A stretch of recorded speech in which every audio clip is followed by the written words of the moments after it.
Outra coisa que Jesus Cristo sempre repetiu, fazia questão de repetir, repetir, repetir, é não tenha medo. Observe que Jesus Cristo várias vezes repetiu, não tenho medo. Ele chamava os apóstolos, os colegas, os colaboradores e dizia, não tenho medo. Sabe por quê? Porque se tem um sentimento que acaba com a motivação, é o medo. O medo destrói qualquer motivação. E perceba como a humanidade vive com medo. Você está com medo. Você tem medo. Não! Ah, eu tenho. Sabe que eu fiz uma pesquisa, e você deve concordar comigo, o que mais prejudica a humanidade hoje é o medo. Medo de desemprego, medo de ser mal entendido, medo de passar fome. Sabe, o medo está enraizado em nós.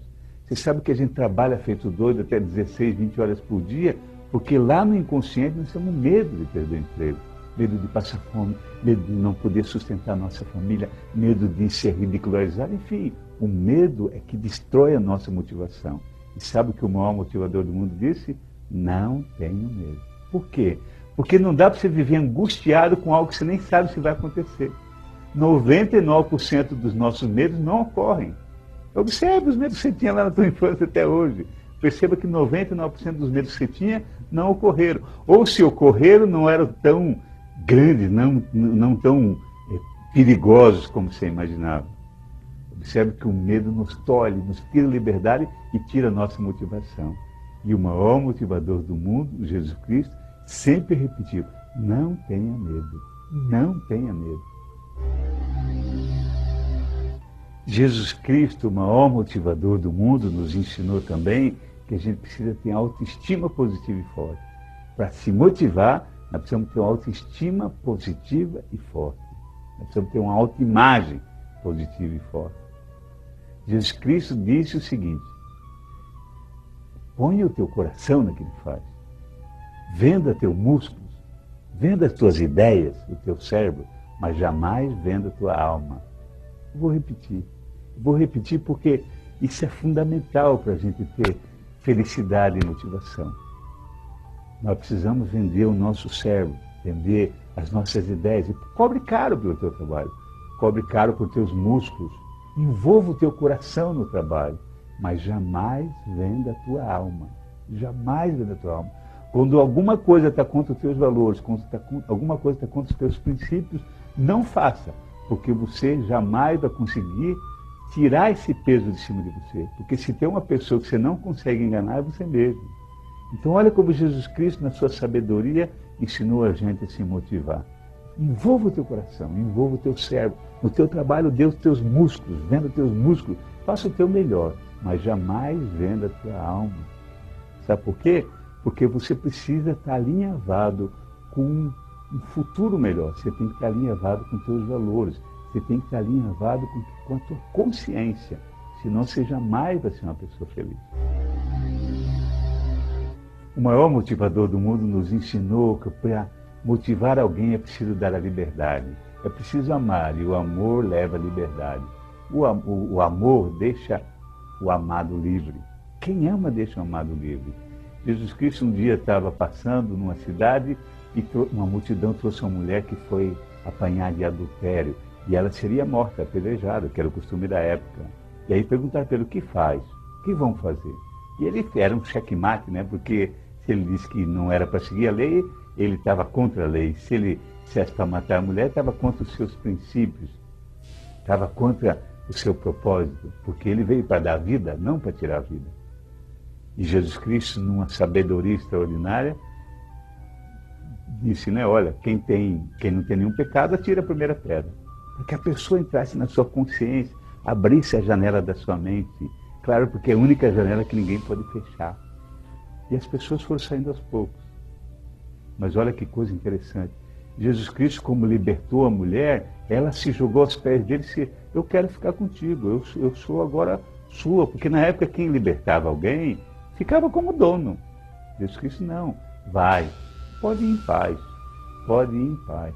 Se ninguém condenou você, eu não vou condenar. Olha que coisa extraordinária. Jesus Cristo podia ter dito assim, olha, eu te salvei, eu que consegui tirar você dessa enrascada, agora você me deve, agora você vai ser minha escrava, agora você vai ter que fazer o que eu quiser. Jesus Cristo não, Jesus Cristo deu liberdade. Olha que coisa extraordinária. Quantas vezes a gente com o nosso funcionário, só porque a gente fez um favor para o nosso funcionário, a gente fica, não, pois é, agora você me deve um favor. Na nossa família, como a gente fica cobrando os favores que a gente fez?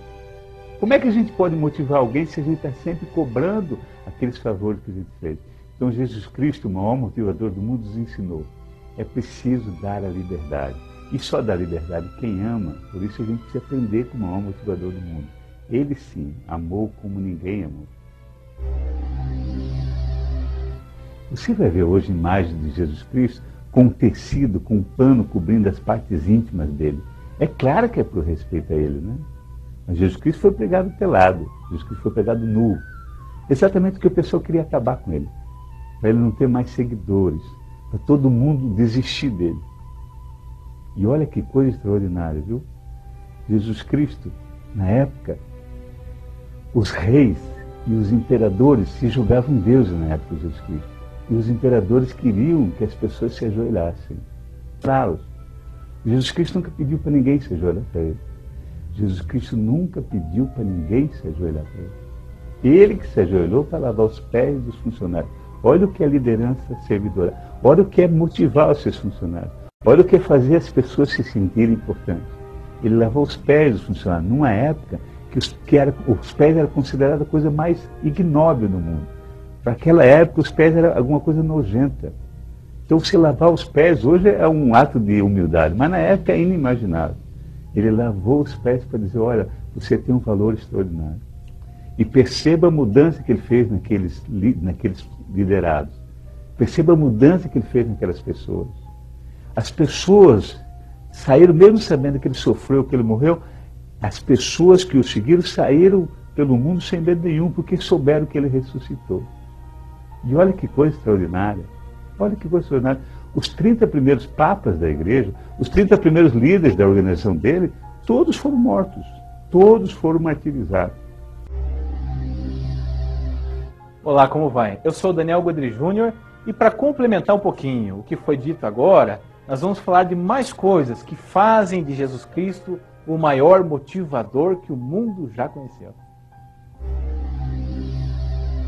Vamos agora à pedagogia do maior motivador que já viveu, que já existiu. Alguns perguntam quais são os passos que Jesus utilizou com a sua equipe para que eu possa utilizar também com a minha equipe e treinar o pessoal. Bom, o maior motivador do mundo, a primeira coisa que ele fez é perguntou muito. Perguntou muito. Por quê? Porque quando se pergunta, faz as pessoas refletirem. Quando se refletem, as pessoas encontram grandes soluções para os seus problemas. Quando se questiona, Jesus ensinava perguntando por quê? Porque quando se pergunta, as pessoas que estão ouvindo, os ouvintes, são levados à reflexão. E os ouvintes chegam à conclusão eles mesmos, não é nada imposto. Jesus leva os ouvintes à reflexão.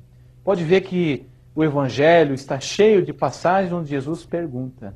Onde Jesus simplesmente pergunta, levando as pessoas a acharem as suas próprias conclusões. Ninguém pode ficar bravo com o educador, sendo que ele mesmo chega às suas próprias conclusões. Então, Jesus tinha a capacidade de perguntar. Segundo, ele usava muitos símbolos e imagens. Ele não se preocupava só em falar coisas profundas, mas se preocupava em falar coisas profundas de maneira simples. Ele associava os seus ensinamentos com a linguagem e com os símbolos do dia a dia. Então, para o pescador era fácil entender o que era o reino de Deus, porque dia a dia ele estava mexendo com peixe, com redes.